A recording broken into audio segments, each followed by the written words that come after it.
사랑과 빛과 바람이 넘나드는 한옥의 창호. 우리의 전통 목조 건축에서 창과 문을 통칭해 창호라 부른다. 건물에서 많은 비중을 차지하며 기능성과 심미성을 동시에 갖춘 전통 창호. 예로부터 나무로 건물을 짓는 목수를 대목장이라 했고, 창호나 가구 등을 만드는 일을 소목장이라 했다.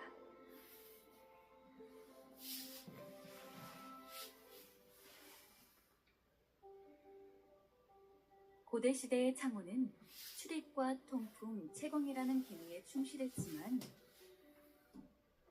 시대가 바뀌면서 건물과 조화를 이루며 다양한 기능을 갖춘 창호가 등장했다. 특히 조선시대엔 온돌 문화가 정착되면서 창호가 한옥의 멋스러움을 더하기도 했다. 소목장은 고려와 조선시대의 중앙에서 주로 왕실의 기물 제조를 전담했는데, 창호를 제작하는 장인도 소목장으로 분류되었고 그들의 기술은 민간에도 널리 쓰였다. 근대에 이르러 창호장이라고 정확히 기록한 것으로 볼 때 소목장 중 창호를 만드는 장인의 기술이 전승의 과정을 거쳐 독립적으로 발전되어 온 것으로 짐작할 수 있다. 한옥 창호의 특징 중 하나는 사계절 변화에 잘 대처하도록 짜여진 다중 구조에 있다. 바깥에서 보면 촘촘하고 튼튼한 살대로 만든 덧창이 있고, 그 안에 살대 간격이 넓은 영창이 있다. 궁궐이나 사대부집 등 좀 더 격이 높은 건축물에는 영창 외에 사창이라는 창을 하나 더 두어 겨울엔 바람을 막아주고 여름에는 못이나 삼배를 발라 방충망의 역할을 했다. 전통 창호는 열고 닫는 방식이 다양하다. 당겨서 열고 닫는 여닫이, 양쪽으로 밀고 당기는 미닫이, 문짝을 들어 석가래에 걸어두는 걸창, 지게목을 받쳐 여는 들창, 그리고 쓰임에 따라 공간을 분리하고 통합하기도 하는 분합문, 부엌의 통풍 역할을 하는 사롱창과 벽면에 작은 창을 내어 밖을 볼 수 있는 눈곱재기창, 가운데 창호지를 통해 은은한 빛이 투과되는 불발기창 등 선조들의 지혜와 멋이 담긴 창호는 용도에 맞게 발달해왔다. 창호가 건축물의 얼굴이라면 창호를 이루는 문살은 효정이라 할 수 있다. 나무 살대를 짜 만든 다양한 문양의 창살은 전통 창호의 또 다른 매력이기도 하다. 가장 대표적인 새살 문양의 창을 비롯해 글자와 종교 이미지를 문양으로 만들거나 살대의 각도를 활용해 기하학적 문양을 창출하기도 하고, 연속적인 꽃무늬를 조각하는 등 시대의 유행과 장인의 역량에 따라 다양한 모습의 창살 문양이 만들어졌다.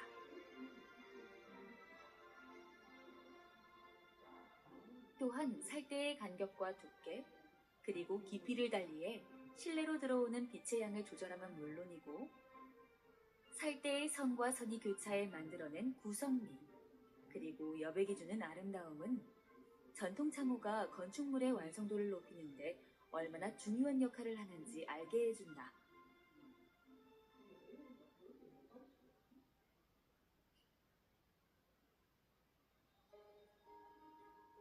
충남 내포 신도시에서 자동차로 15분 거리, 산자락에 보이는 한옥 건물. 이곳엔 충청남도 무형유산 보유자인 소목장 조찬영의 공방과 전수관이 있다. 은은한 소나무 향이 가득한 전수관을 들어서면 경복궁 자경전에 대비전 창호를 재현한 작품들과 다양한 문양의 창호들이 눈길을 끈다.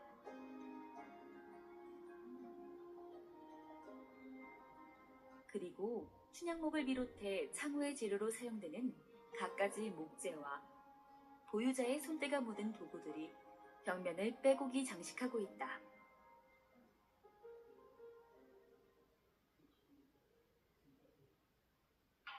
전승교육이 있는 날.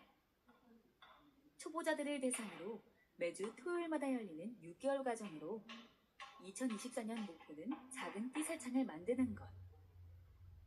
보유자는 수강생들이 나무와 친밀해지는 게 무엇보다 중요하다고 한다. 겉도로면은 이거 많이 위험하게 연장가지고 지금 나무를 이제 친해져야지 우선 지금부터는 그 나무가 그냥 착착 달라붙는다라는 맥락으로 수업을 하면 그 여러 가지 분살 형태가 있는데 그 분살 형태가 너무 예뻐서 그걸 한번 꼭 만들어 보고 싶어서 그렇습니다.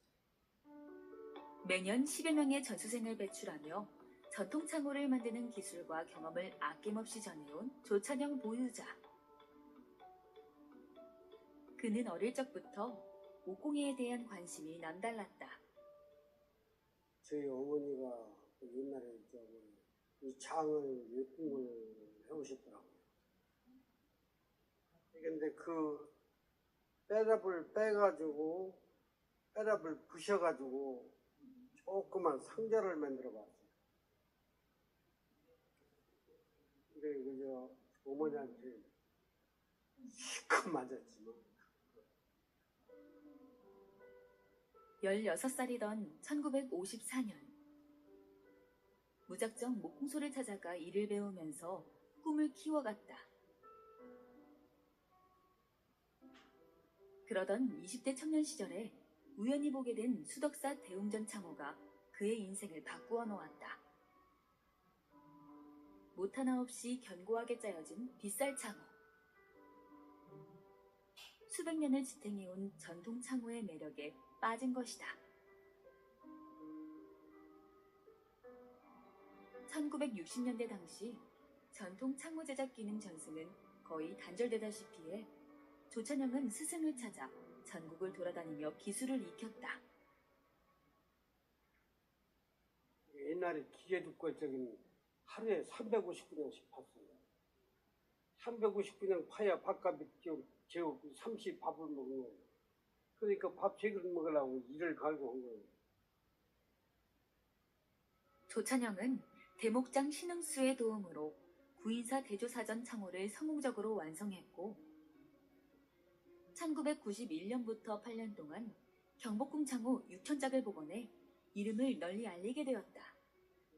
이후 그가 만든 수많은 창호는 수작으로 인정받게 되어 충청남도 무형유산 보유자로 지정되었고 그가 배출한 수많은 제자들은 지금도 전국 곳곳에서 활동하고 있다.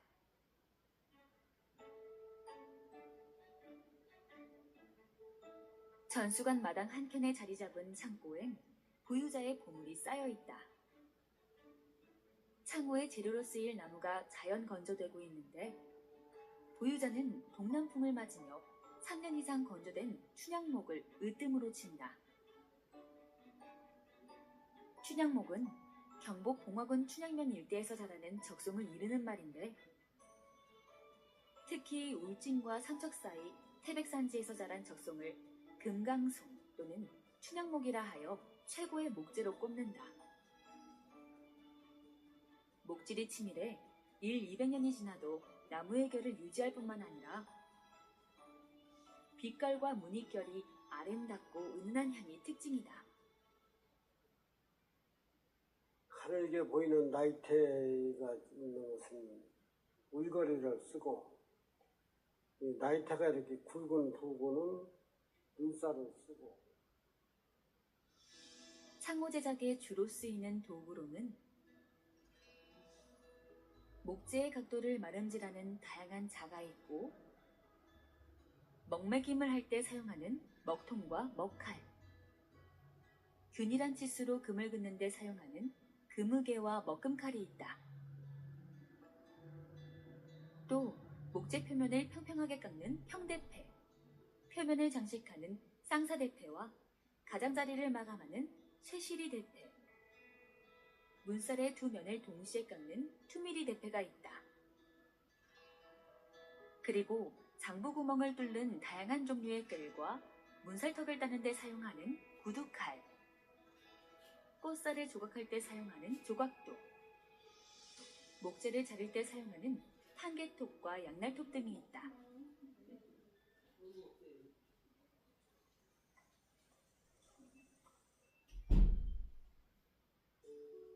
새살문을 만들기 위해 먼저 도안을 그린다. 도안을 그리는 것은 창호의 형태와 각 부재의 비율을 정확히 가늠해보기 위해서다. 도면에 그려진 새살문의 구조를 보면 직사각형 틀의 위아래를 윗막이 아랫막이라 하고 양쪽의 긴 부재를 선대라 하는데 사각의 틀을 통칭해 울거미라 한다. 울거미는 네 군데 귀퉁이마다 45도 각도의 연귀맞춤으로 짜여져 있고 울거미 안에는 세로살이 8개, 가로살이 위에서부터 5개, 7개, 5개로 구성되어 있는데 이를 문살이라 한다. 특히 가운데 가로살 중 붉은색의 살을 장살이라 하는데 선대의 깊숙이 연결되어 창호가 옆으로 벌어지는 것을 방지한다. 그리고 울거미 표면을 고급스럽게 장식하기 위해 쌍사 문양을 넣는다. 도안대로 목재를 치목한다. 정확하게 치수를 재고 먹을 매긴 다음 괴틀에 끼워 탄개톱을 사용해 나뭇결 방향으로 켠다. 이렇게 켠 목재는 또 한 번 치수에 맞춰 잘라 윗마기와 아랫마기 그리고 선대로 치목한다. 다음은 대패로 다듬는데 초벌 대패로 거친 표면을 깎아내면서 수시로 목재의 표면이 고르게 직각으로 깎였는지 확인한다. 이 중간에 한번 보고 이렇게 해가지고 여기 한번 보고. 목재의 직각이 맞지 않으면 창호가 틀어지기 때문에 아주 중요한 과정이다. 직각을 확인한 후 맞닿은 두 표면에 표시를 해둔다. 전면이다 이거 항상 이 도구 댈 적이 전면을 맞춰가지고 해라 이런 명령이. 창호의 울거미에서 전면이란 정면으로 보이는 표면과 문살과 맞닿는 안쪽 표면을 말하고 후면이란 그 반대쪽 표면을 말한다. 전면 표시를 해놓은 윗마기의 후면 가장자리에 금우개로 금을 긋는다.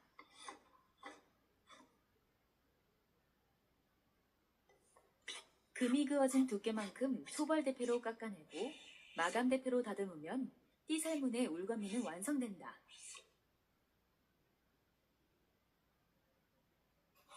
그리고 문살을 만드는데 문살은 전면이 약 1.2cm 두께로 목재를 가공한 다음 정해진 길이에 맞춰 세로살과 가로살을 같은 길이로 잘라 만든다. 다음은 기준자를 만들 차례. 기준자는 컴퍼스와 자를 이용하는데 울거미에 결고될 가로살과 세로살들의 정확한 위치를 표시해 놓는다. 기준자를 한번 만들어 놓으면 같은 모양의 창호를 바르고 정확하게 제조할 수 있다. 만들어 놓은 기준자의 문살 쪽 위치를 윗마기에 그대로 옮긴다. 윗마기에 그어진 칼금 사이에 끌구멍을 파 문살 촉을 끼우는 것이다. 특히 가운데 가로살 중 장살이 들어갈 곳은 따로 선대에 표시를 해두는데 이곳에 맞장구 구멍을 판다. 문살 쪽 금긋기가 끝나면 울거미가 결고될 네 귀퉁이에 금우개로 금을 긋고 장부 구멍을 팔 곳을 표시해둔다. 선대에 문살 쪽을 끼울 구멍을 끌로 판다. 이때 중요한 것은 문살 쪽이 들어갈 끌구멍의 깊이가 정확히 약 15mm 정도가 되어야 한다는 것이다. 세월이 흘러 80대 중반의 노령이지만 그의 망치질은 아직 힘이 넘친다.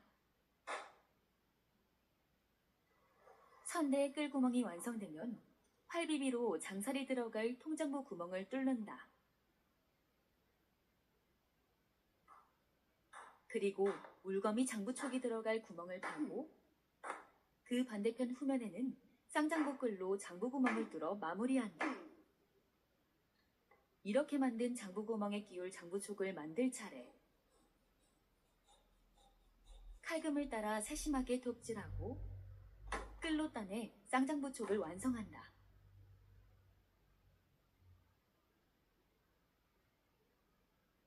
여기서 보유자는 비법 하나를 귀뜸해준다. 이거를 푼수로다가 한 푼 좀 조금 묻게 키워줘야 돼. 안 키워주면은 무슨 현상이 들어오냐면은 이 장부근형이 한치 따라가면 한치 해가지고 이렇게 하면은 이걸 다루면은 한 일주일만 지나가면은 이렇게 문이 쳐져. 그런 현상을 막기 위해서는 이 촉쟁이를 키워줘야 된다. 장부촉을 장부구멍보다 약간 크게 만들어야 하는데 주의할 점은 장부촉의 두께를 크게 하면 문짝이 터지기 때문에 폭을 크게 만들어야 한다는 것. 이렇게 만든 장부촉은 언뜻 잘 안 들어갈 것 같지만 망치로 때려서 빠듯하게 끼우면 단단한 울거미 짜임이 된다. 그러네.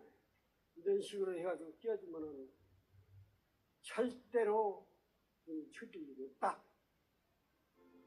수축하고 팽창하는 나무의 특성을 이용한 비법이다.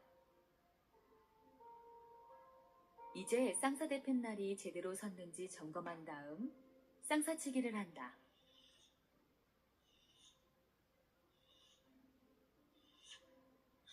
쌍사치기는 울거미 표면 한가운데에 두 줄이 볼록하게 들어가도록 깎는 작업인데 마치 그 모양이 실 두 가닥을 새긴 것 같다고 해서 쌍사라고 한다. 쌍사치기가 끝나면 평대패로 울거미의 각진 모서리를 둥글게 접은 다음 쇠시리 치기를 한다. 쇠시리 대패로 모서리가 도드라지게 깎아 모양을 낸다.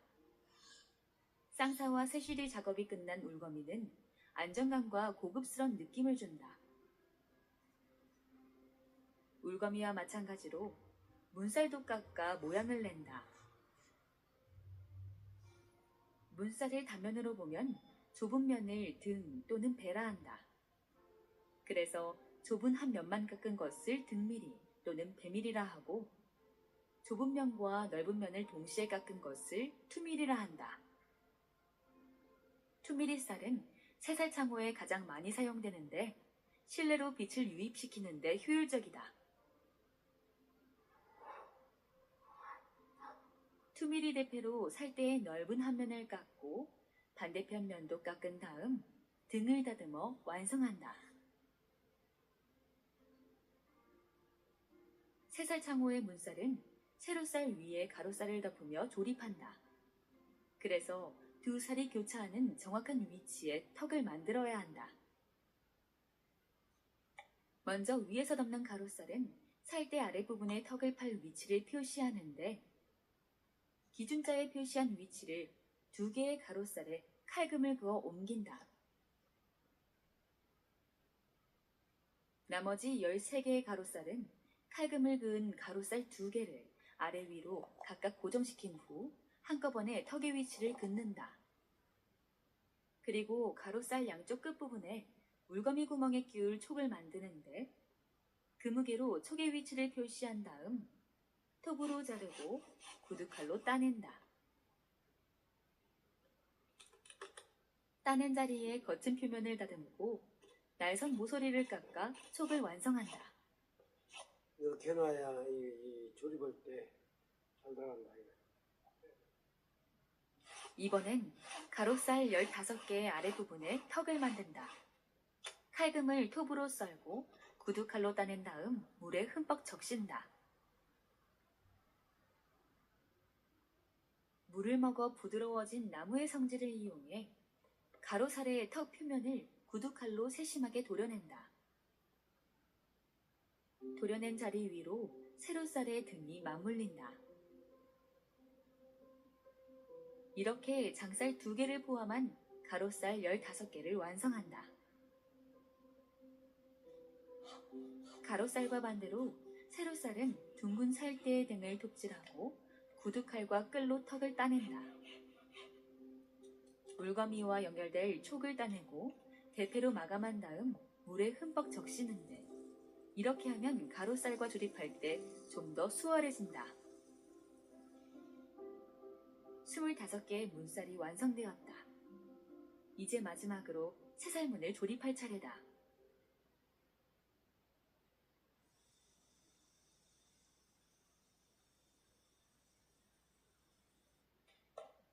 맞는다. 문살을 조립한다. 모탕 위에 가로살 하나를 놓고 세로살을 차례로 끼운 다음 반대편 끌에도 살을 맞추고 뒤집는다. 먼저 장살을 망치로 살살 두드려 세로살 턱에 끼운 다음 나무를 대고 쳐서 살을 맞춘다. 장살을 고정시킨 후 나머지 가로살들도 하나씩 끼워 맞추면서 비틀어진 곳은 없는지 고정은 잘 되었는지 확인한다.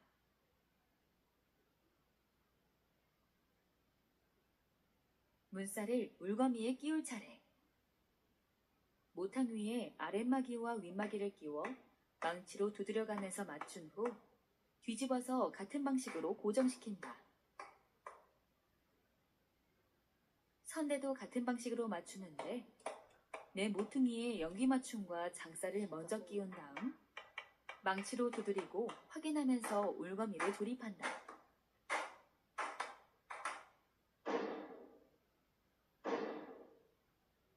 이제 마지막으로 쐐기 박는 작업이 남았다. 맵쌀로 지은 식은밥을 지디겨 점성이 높은 풀을 만든다. 울거미 쌍장부 맞춤 자리에 쐐기가 들어갈 만큼 틈을 만들고 풀을 바른 쐐기를 박아 넣는다. 쐐기 자리를 톱으로 자르고 대패로 날선모를 다듬어 새살문을 완성한다.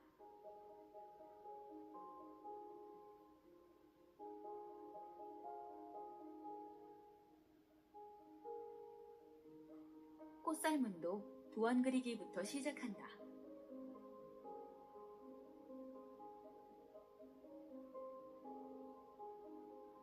새살문과 달리 꽃살문은 울거미에 중간마기가 추가되고 중간마기 위에는 꽃 문양의 문살로 아래에는 사각형 궁판으로 이루어져 있다.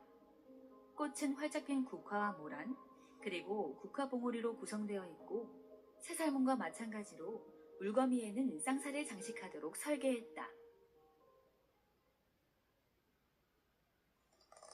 맨 먼저 해야 할 작업은 문살 만들기. 기준자를 이용해 정확한 치수로 마른질한다. 그런데 목재의 폭이 띠살과 달리 넓고 크다. 꽃살문의 문살은 꽃과 잎 문양의 조각으로 이루어져 있다. 잎을 조각한 잎살 위에 꽃과 잎을 조각한 꽃살을 끼우고 태에 결구시켜 울거미에 조립하는 방식이다. 먼저 꽃살을 만드는데 꽃 모양을 조각할 부분에 먹금칼과 그무개로 금을 긋는다.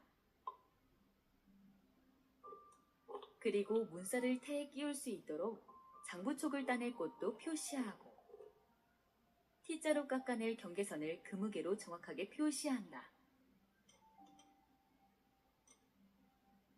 잎살도 같은 방식으로 금을 긋는다. 이제 문살을 T자로 만들 차례다.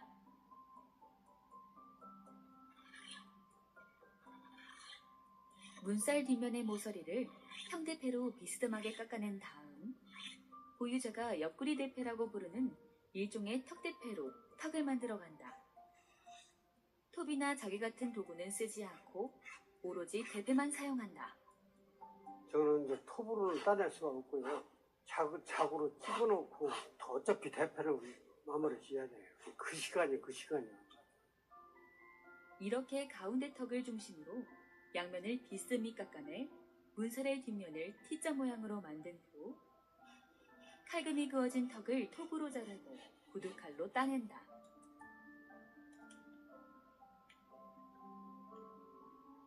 이 턱이 잎살의 턱과 맞물리게 된다. 문살 뒷면에 턱을 따낸 다음엔 꽃과 잎을 그릴 문살 앞면을 문양 크기보다 약간 크게 잘라낸다. 이제 문살 앞면에 그려 넣을 문양을 도안할 차례. 원을 중심으로 선을 따라 꽃잎이 하나씩 튀어난다. 마지막으로 꽃잎 아래에 잎을 그려 넣으니 활짝 핀 국화가 모습을 드러낸다. 같은 문양을 쉽게 그려낼 수 있도록 도안을 오려 본을 만들어 문살 앞면에 대고 꽃살본을 뜬다.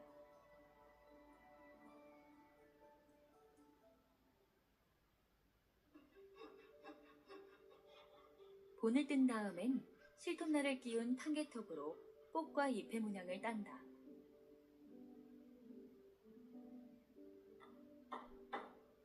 그리고 그려넣은 선을 따라 둥근 끌로 찍어가며 조각칼이 닿는 경계를 정한 다음 나무에 물을 먹인다. 이렇게 물을 먹이면 나무는 훨씬 부드러워진다. 나뭇결과 꽃잎의 모양에 맞춰 끌과 칼을 바꿔가며 깎아나간다. 나무가 마르면 다시 물을 적셔가면서 정성을 다해 한 조각 한 조각 깎다 보면 어느새 문살 위로 꽃잎이 피어난다.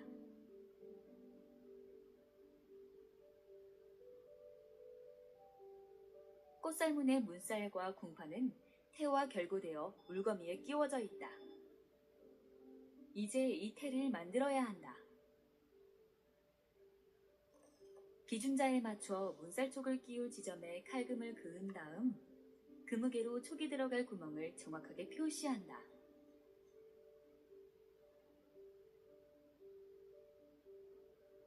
태와 태가 만나는 곳은 연기 맞춤할 수 있게 45도 각도로 금을 긋고 톱으로 자른다.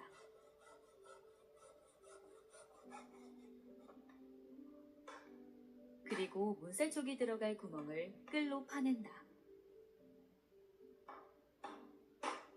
끌구멍을 다 판 다음엔 연귀를 자른 곳에 그무개로 4줄의 금을 긋는다.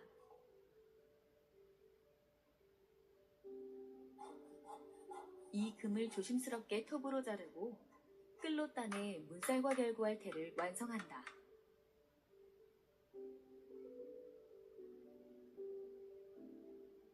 궁판태는 홈대패를 사용해 궁판을 끼울 홈을 파는데 긴 시간 동안 대패질로 홈을 점점 넓혀간다. 보유자는 폭 2.7cm, 깊이 0.9cm의 홈을 파 궁판을 끼울 태를 완성했다. 문살과 궁판을 끼울 태는 물거미와 다르게 연귀에 판 좁다란 홈에 깍지를 끼워 결구한다. 궁판을 만들기 위해 적당한 크기로 치목한 널판의 둘레를 따라 그무개로 금을 긋는다. 궁판에 파낸 홈의 폭보다 약간 두껍게 궁판을 깎기 위해 그은 금. 이제 이 금이 보이지 않을 때까지 대패질한다. 나무결을 따라 수십 번 대패질하다 가장자리를 만져보면 금을 그은 곳이 까칠하게 일어난다. 원하는 두께만큼 깎은 것이다.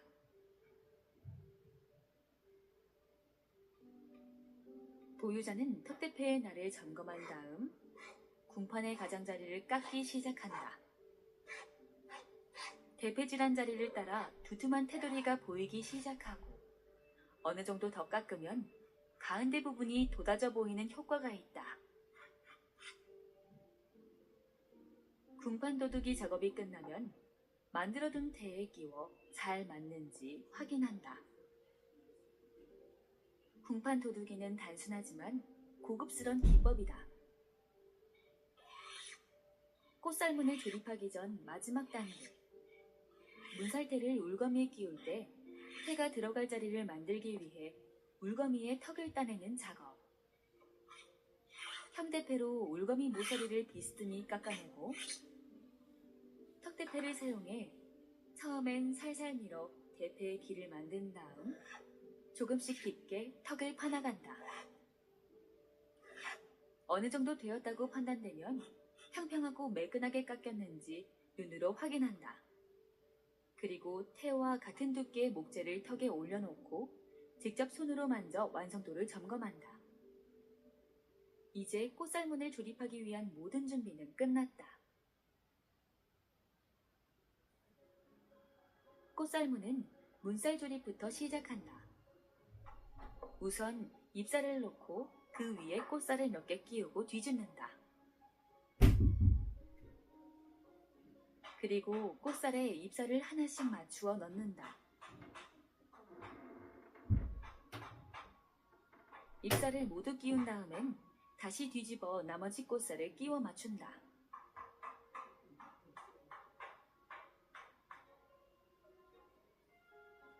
모탕 위에 테를 놓고 그 위에 문살을 끼운 다음 또 다른 테를 덮어 맞추는데, 이런 식으로 사면에 테를 끼우고 나무망치로 쳐서 조립한다. 만들어둔 깍지에 밥풀을 먹여 모서리 깍지 홈에 끼우고 톱으로 잘라 마무리한다.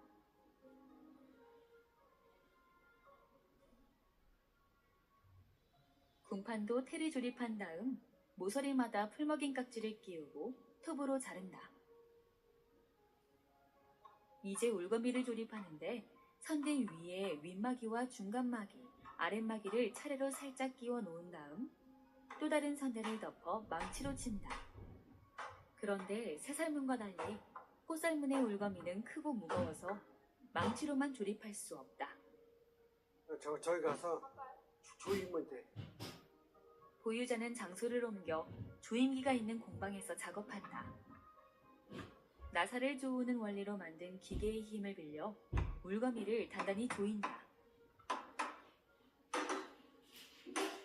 단 1mm의 오차가 있어도 맞지 않기에 톱으로 다듬어가며 조립을 마친다. 이렇게 큰 울거미를 옛날엔 어떻게 조립했을까? 여기다가 못을 두 개를 큰 방법. 이게 문짝은 아닌데 문짝이라고 치우고 말이지. 둘이고 셋이고 말이지. 이렇게 놀다가 야 죽었다 땅 때리고 세게 쳐 이런 식으로. 그렇게 하다 보니까 제대로 맞지도 않고 그런데 그러다가 저거를 개발한 거예요. 내가 70년대까지 그런 이거 했었지. 조임기로 울거미를 누르고 있는 상태에서 장부촉을 끌로 가르고 그 사이에 풀을 먹인 쐐기를 박는다. 쐐기는 울거미를 완전하게 고정시키는 역할을 한다.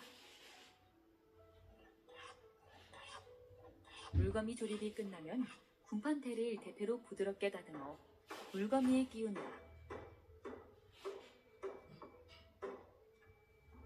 문살테도 같은 방식으로 마무리해 꽃살문을 완성한다.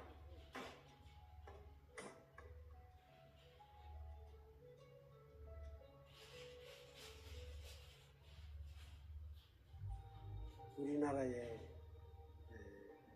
창호 제작하는 기술자가 없어서는 안 되겠다라고 내가 살아 숨쉬는 날까지 제자들을 많이 양성시켜서 잘 좀 가르쳐가 내보내려고 합니다. 나무와 나무가 짜여 사람과 공간이 열리며 빛과 바람이 머무는 우리의 창호. 전통 창호의 스승이 찾아 전국을 떠돌아 처절히 배우며 청춘을 보냈지만 나무의 소리를 듣게 되었을 때 그는 스승이 되었다. 그가 깨닫고 익힌 전통 창호 제조 기술이 오래도록 이어지길 기원한다.